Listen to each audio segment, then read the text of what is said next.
Hello, this is Hannah Turpak, Director of Career Management at the University of South Carolina Upstate, and today I'm going to be talking to you about writing your resume.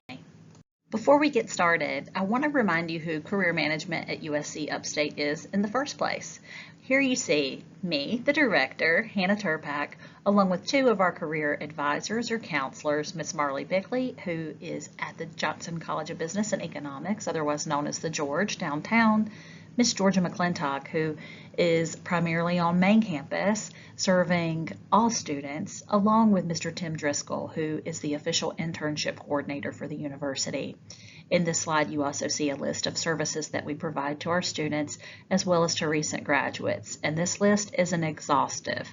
So the way that we like to promote what we do in the Office of Career Management is anything that you need to transition into the university successfully with a focus on your career development specifically, and anything that you need to transition out of the university, ideally gainfully employed in your field.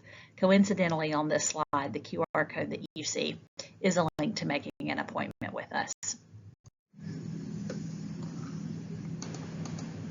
All of the work that we do in the Office of Career Management is rooted around the NACE competencies.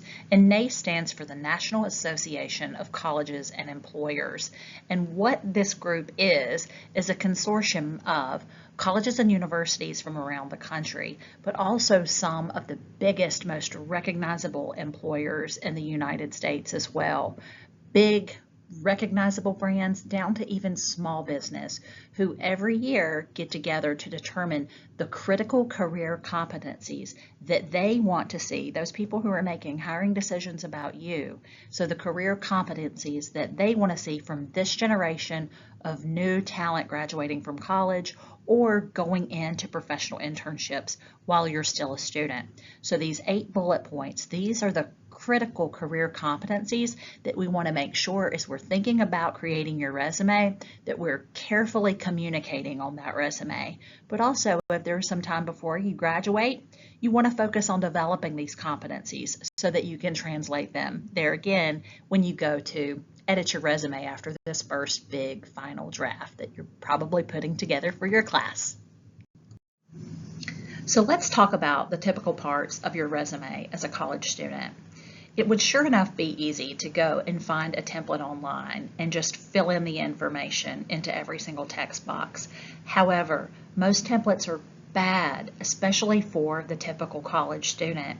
The reason primarily being is the information isn't laid out in a way that really helps to, forgive the term, sell you to a potential employer. It doesn't market you properly.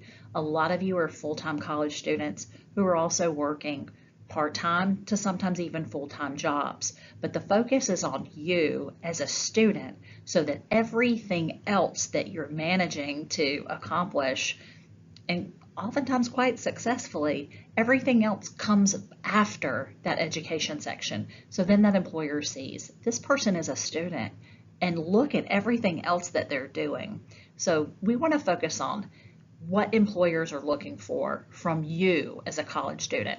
So look over these bullet points. Your resume needs to be focused specifically on a job that you're pursuing. So gone are the days of having one version of a resume that you just use to apply for a plethora of jobs. Your resume is always going to be tailored for a specific opportunity. You want to focus on your formal education, your related work experience, and I'll talk more about each of these sections in the subsequent slides, so stand by for a more elaborative explanation. Evidence of leadership. Your resume should be easy to read for a person, but also easy to scan for applicant tracking software. So there again, you want to stay away from those funky kind of creative wonky templates because oftentimes software can't read the layout of those types of documents. You want to make sure that your resume is honest, doesn't misrepresent you, and that overall it's professional. Here you see the typical parts of a resume, and this will be true for the document that you create. Your heading is nothing more than your contact information. An objective, a summary, or a profile statement, that's critical information that gives your resume focus. Some sources out there will say you don't need to have this section on your resume, But for the typical college student, I would argue all day long that you do, because more oftentimes than not, you have experience that maybe is in retail, maybe is in restaurant service, that may be a babysitting job, it could be a landscaping service. So your experience until you have your first internship could be a little bit all over the place. So an objective or a summary or a profile statement, it's more aspirational of the thing that you're looking for, your goal. We'll talk more about that momentarily. Again, you want to lead out with that education section, complemented by any kind of special trainings or certifications that you have.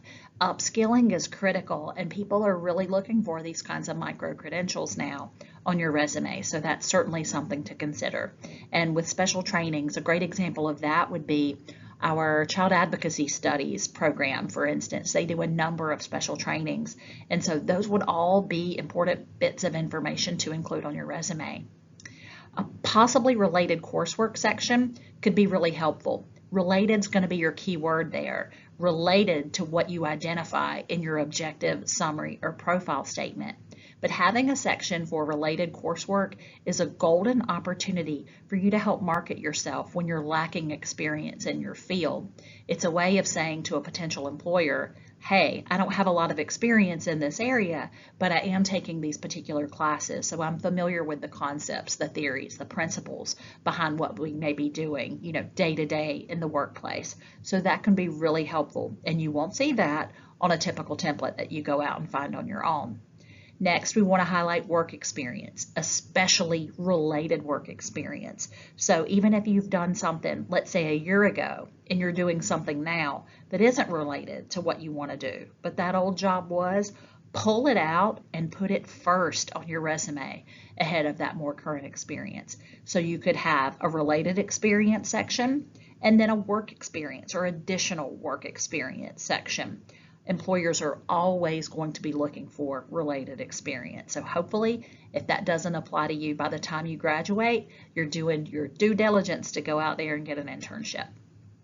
Next, student involvement, especially as mentioned in the previous slide, evidence of leadership. So it's not about being in every club or organization. It's more about the leadership within that group, your contribution. So it should be more indicative of a relationship. It's not about the one time that you participated in Impact or Campus Activities Board for a semester. Okay, it's more about your active contributions, because anything that you put on your resume, it stands to reason that an employer could ask you about it, and you want to have something to say that's particularly meaningful about that information on your resume. And then lastly, skills. Sometimes individuals will put skills sections closer to the top of their resume, and that's good to do too as a practice, especially for more technical skills where they're black or white, sort of hard skills. Either you have them or you don't have them. But if you have them, it's a good match for that job description that you're applying to in the first place. They want to see that you have those skills. That's going to help that applicant tracking software that's scanning for keywords. That's going to help that software move you over to perhaps a human who's going to look at your resume a little more thoughtfully. Now we're moving into section by section of exactly how to create your resume in a way that markets you best as a college student to your next potential employer. So we're going to start out with a heading. The heading section is nothing really more than your contact information. And I provide examples of every section except for this one because I feel like this is pretty straightforward. You want to have your first and last name. You may choose to have a preferred name that you go by, and you could put that in quotation marks, for example, with your name. I want you to think about the importance of the information that you choose not to disclose in your heading. If you're posting your resume on Handshake or LinkedIn or Indeed, it's probably a wise move to eliminate your street address from your public resume.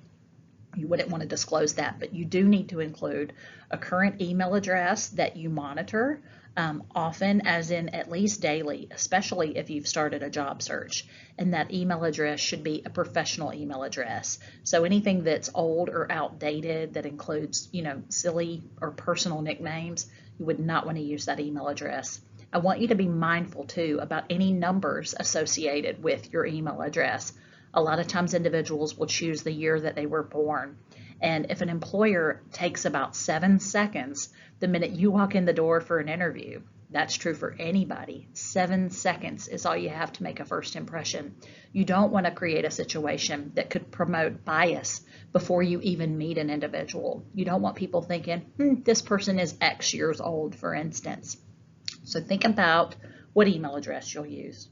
You'll also want to include your telephone number. So this is likely going to be your cell number.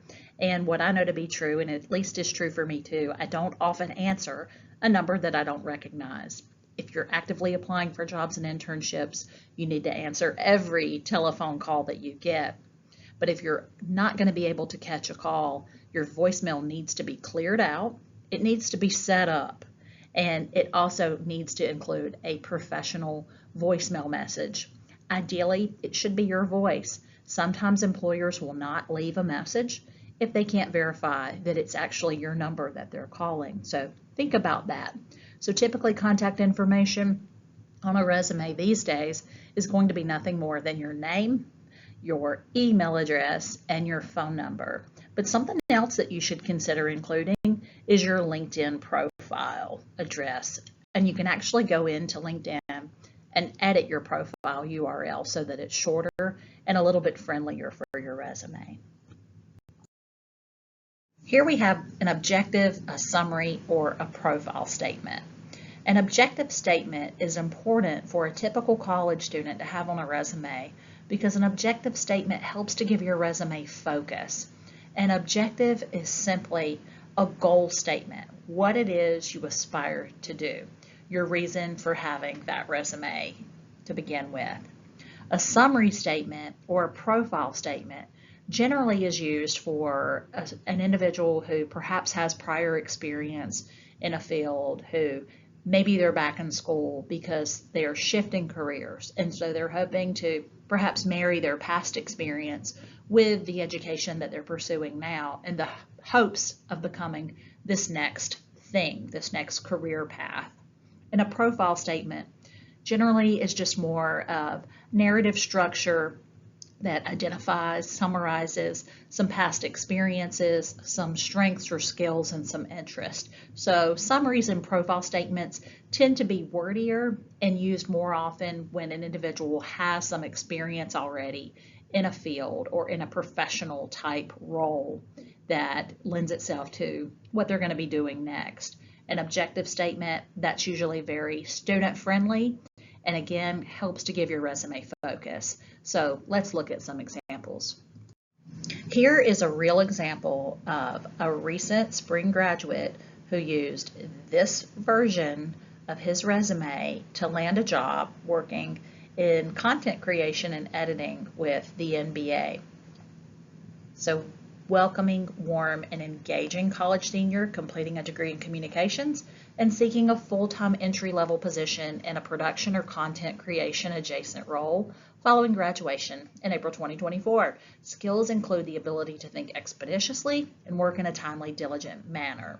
So this outlines that this individual is looking for a full-time entry-level role, specifies what kind of jobs are there, and some skills. You might want to identify some strengths as related to what you want to do with your own objective.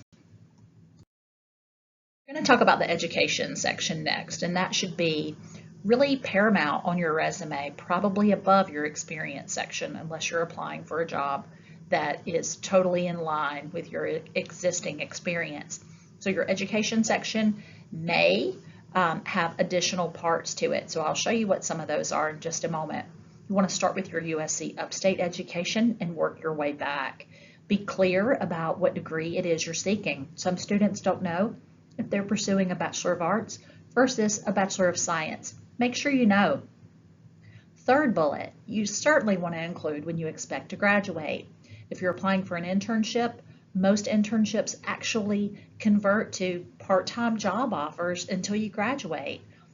Even more still, Many part-time jobs that result from successful internships convert into full-time job offers. So you want to let your next employer know when you expect to graduate. Including your GPA is fine, but do it if it's a 3.0 or higher. It's not a bad thing if you have less than a 3.0 necessarily. In fact, it's probably a bad thing if you have a 4.0 if all you do is study all the time and don't make time for part-time jobs or internships or being involved on campus or within the community. So an average GPA is just fine, but rule of thumb, 3.0 or higher on a resume. And that's actually kind of a trend that is sort of going out of style, if you will. Generally, those who are accounting majors or studying finance, those are the ones who include their GPA on a resume anyway. But if you're applying for some job, such as a job with the state, you're going to have to provide transcripts for all of your institutions anyway, same as when you apply to graduate school, if you do. Here in your education section, you can include some of your academic honors, and I recommend that you include those here if you don't have a lot of academic honors. Now, if you've only made the dean's list once, I might not put that at all unless you're only in your second or third semester, because what about all those other semesters when you could have been on the dean's list? So you don't want to create a situation of, putting up a red flag and making somebody wonder about you unnecessarily. A lot of times individuals will have questions about, well, I went to College of Charleston or Clemson or USC or even Spartanburg Community College for just a semester before I transferred. Unless you earned a degree from a previous institution or a certificate, you don't include it. So only where you are earning your degree officially or from where you have earned your degree. Study abroad is something good to note. Think back to those NACE competencies. One of them is diversity and inclusion. What better way to embrace diversity and inclusion than through experiencing another culture? And then lastly, unless you are a first year or second year student, you generally don't include your high school information unless you're an education major who is aspiring to teach in the district where you went to school yourself. Here's one very straightforward education section that matches the example of the objective I showed you earlier. And here's another example of an education section that includes some of those honors, as well as what happens, how it looks when an individual has gone to another school and has earned a degree, as well as how to include a study abroad experience associated with a particular institution. And here you see what it might look like if you have a certain number of certifications and trainings under your belt. You want to make sure that you're listing all of this information chronologically, most recent to oldest. So you see the name of the training itself, where that training occurred, and at what semester or what season that it occurred. So be consistent with how you present the timing of all of your various accomplishments, certifications, trainings, and experiences. Be consistent with how you present those dates. Lastly, here's that optional section for relevant coursework. Remember, the key word here is relevant. Relevant to what it is you say you want to do in that objective statement that ideally you include at the top of your resume. So relevant to your overarching goal. Now, you don't want to include typically your first and second year classes. Rather, you should be thoughtful about which ones you're including as being relevant, and more oftentimes than not, it's probably going to be your junior and senior level classes that you include as relevant coursework. Something else to consider. Here you see 6 courses that have been identified, creating 2 nice columns of 3 classes. This person had maybe another class that they wanted to include, a 7th class. Think about the aesthetics of the document. That's going to create sort of an imbalance. So be mindful about even the tiniest of details, because when we go back to the idea that your reader is wanting to see a resume that's easy to read, that is overall professional, the success of this document is really going to be in those fine-tuned details. Now we're getting into the heart of the matter, what really stands out on your resume, and that's going to be your experience section. Generally, you start with the most recent job that you have and include that buzzword from the previous slide, consistency, with how you list your dates of employment. Let me remind you, if you had a job previously, say last summer, that's right in line with what it is you're aspiring to do, pull that information out, create a separate subheading before this work experience section that's called related experience. That could be an internship, that could be a part-time job, that could be shadowing hours that line up with that career goal that you have in mind. Then have a section that is additional experience, additional work experience, okay? All right, so stay with me. Always use good, strong action verbs in the appropriate verb tense. Past tense jobs, things that are over with, you don't do that anymore, past tense verbs. The job that you have now, present tense verbs. Even in a job that you have now, if it was a project that you worked on, there's results from that project, there's some kind of outcome on those projects. If they're over and done with, use past tense verbs. Pay attention to the language that you're using. This will be really important later as you grow and evolve and update that resume, okay? And then lastly, avoid listing just basic duties that everyone knows goes with the territory of doing a job. Think a barista making fancy coffee drinks, and rather than having a bullet that says that you're able to, learn a menu and prepare these particular drinks, you want to focus on the relationships that you build. It's more about when you see a car pulling in that it is a certain person who likes this particular drink, and having those anticipation skills because you know your customers. It's more about the relationships that you create than the coffee drink itself. Therefore, you never, ever want to cut and paste from a job description and put on your resume. Responsibilities include. That's all that says to your reader, is that you know how to press Control-C and Control-V. That doesn't really amount to anything when it comes to identifying your real impact within your respective workplaces. So here is a great experience section for a number of reasons we'll talk about from that recent graduate who went to work for the MBA. So he didn't really have any related work experience, but I'm going to show you how he leveraged his experience on campus in various roles to help land that position. So work experience, a busser, a customer service supervisor, and a loader. So nothing that really was in line with what he was aspiring to do. Look at his bullet points. We have provide operational support, promoted to trainer.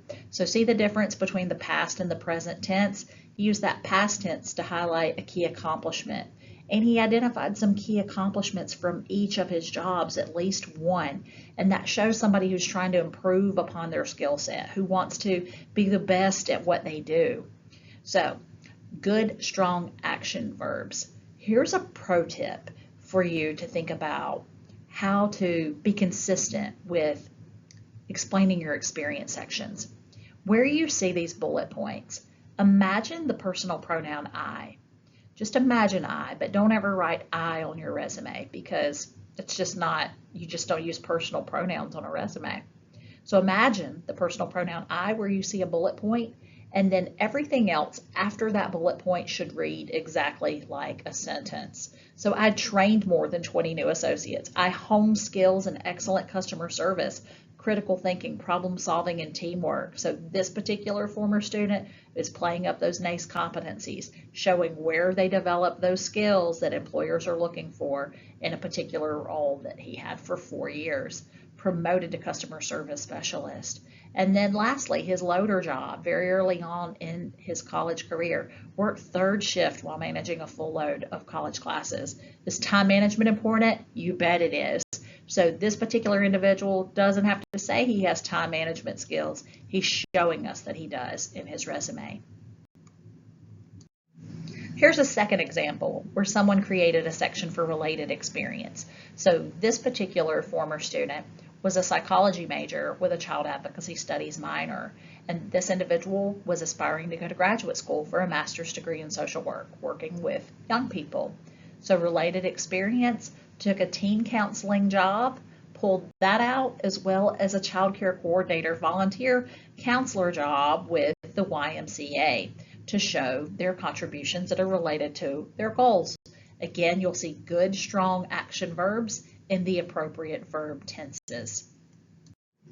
If you're going to have a section for related experience, and I hope you do because that's a massively big selling point, then you're going to need a section probably for additional experience because you want to show that you're committed to bettering yourself, that you're learning a lot of those soft skills and putting them into practice through your work history.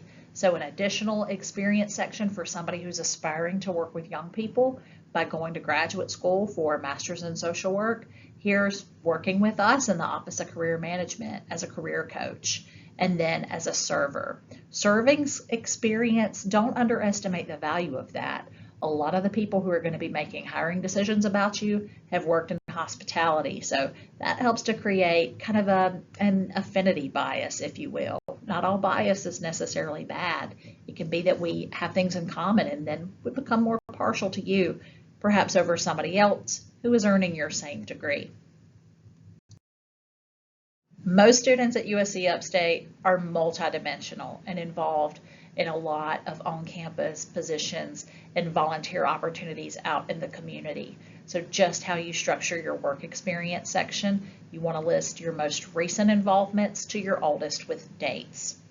Evidence of leadership is everything. Remember, leadership is one of those NACE competencies. So any offices that you held, any accomplishments within those various roles, certainly highlight those. Any specific awards, distinctions, highlight when you received them. You want to, if you have an organization such as Impact, for example, our on-campus community service-based organization, you might need to clarify what a particular organization or affiliation that you have is, just for clarity purposes. And then don't include those organizations where maybe you were just a member for a semester, but you really didn't do anything, or you volunteered for Habitat for Humanity once as part of a University 101 class. That's not going to be valuable information to include on your resume where you really kind of have limited space with what you can and should say. So the same student who went to work for the NBA doing content creation and editing, this is the section that really helped to set him apart. It wasn't actual work experience, but it was leadership that he had on the campus of USC Upstate that he was able to speak thoroughly about, intelligibly about, and showed how he took those on-campus positions to really increase his skills. So look at those bullet points. Remember, imagine the personal pronoun I. I created the club team and played more than 10 games in addition to managing tournaments across the state and region. I handle all associated logistics with facilities. I applied skills in marketing and promotions. I honed skills in coaching and mentoring, and so forth. So look through this information and think about what opportunities you have yourself to really highlight a lot of those key outcomes that could set you apart from, quite frankly, the competition, your peers who are going to be entering the job market around the same time that you probably are. Here's a second example that breaks up student involvement and community service. So you don't have a hard and fast rule about what you should call your student engagement. It could be student leadership. It could be collegiate involvement.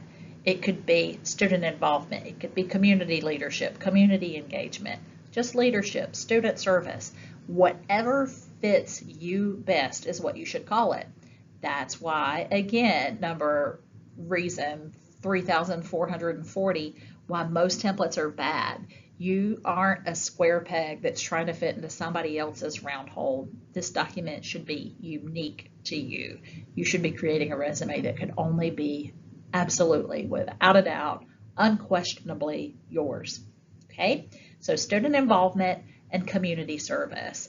You see the CAST Club Vice President-elect. While CAST isn't spelled out here, it is spelled out in the education section. USC Upstate Impact. Remember how I said you want to kind of clarify what some of those acronyms or some of those very kind of insular organizations are? You want to clarify those so that somebody has context. And then the Midlands Technical College Psychology Club, because this was a transfer student. Community service. Community service is great to include on a resume. Why? Because I challenge any of you to go online to a company that you might wish to work for and not find something about altruism or philanthropy, a cause that they've adopted at that organization. So companies want to see, organizations want to see, most employers out there want to see individuals coming to work for them who care about something beyond just the paycheck and the time off. The last high impact section for your resume is going to be your skills. This first bullet's really important and bears some explaining. So hard worker, team player, excellent communicator. These are all things that one would describe as being soft skills. Soft skills are life skills. They are deal breakers if you don't have them. In fact, soft skills are the skills that will not only get you hired, but they're the ones that are going to get you promoted. Or if you're lacking in those soft skills, that could be what gets you terminated from a position.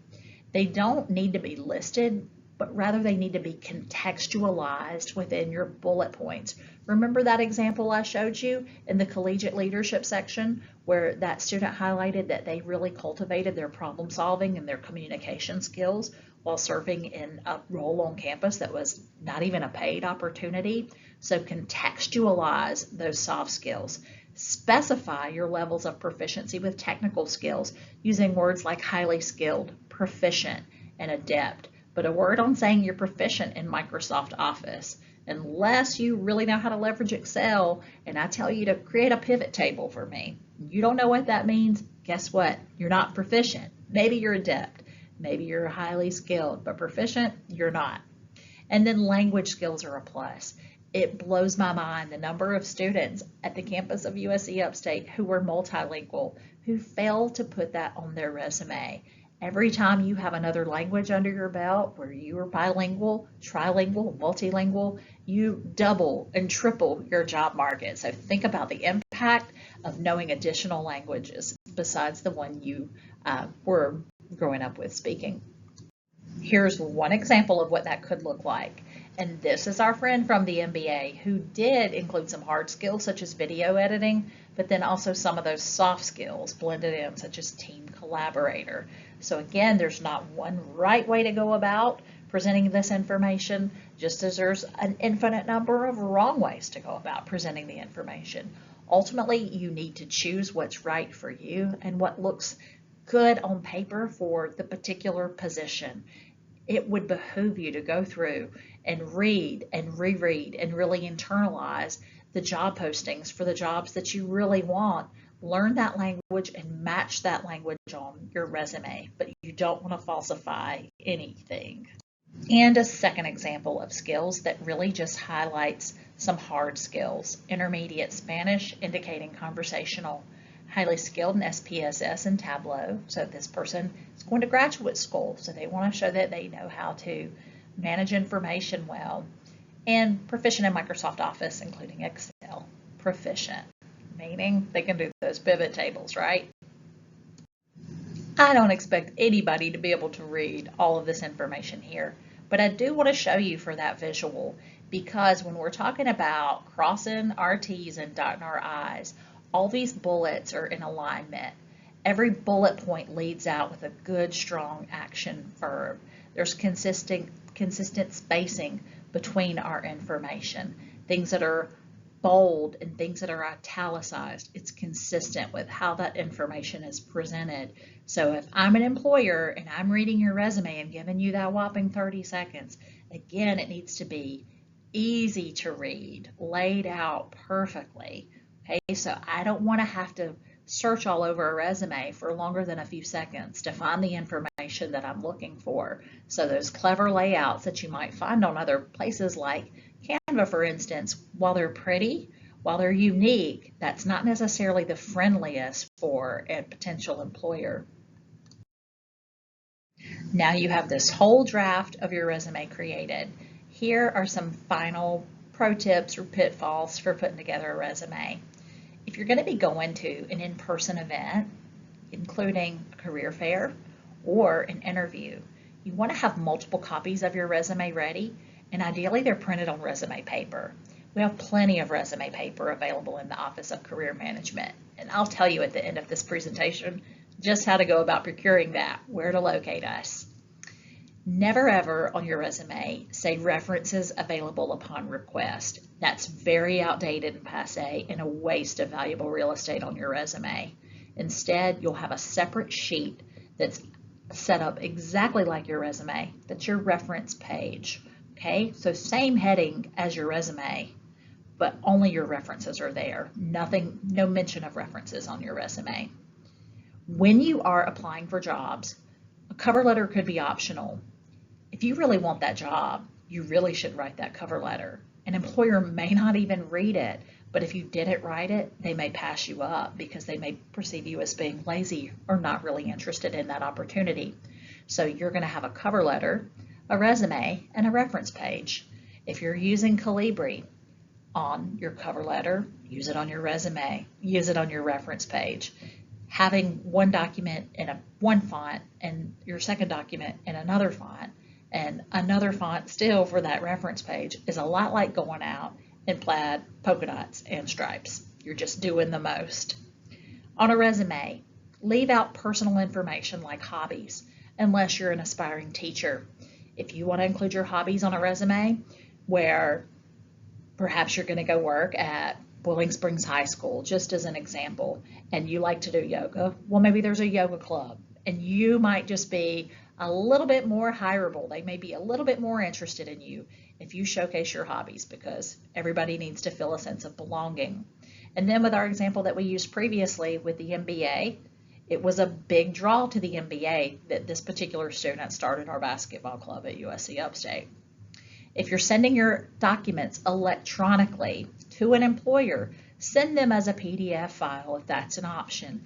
That way, anything that's formatted uniquely or anything that might have a peculiar spelling isn't going to be highlighted and marked as an error.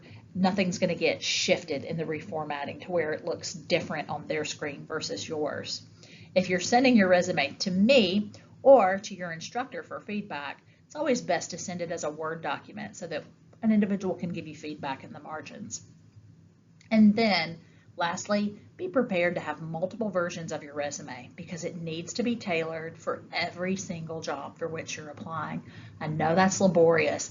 I know it's awful, but I bet also that you've heard it is a full-time job to find a full-time job, and it's why you have to be meticulous with managing your job search, and it all starts with that well-curated, updated, revised resume. Here's a tiny bit more about the reference page, and you probably will not have to do this for your assignment, but I want you to know this information.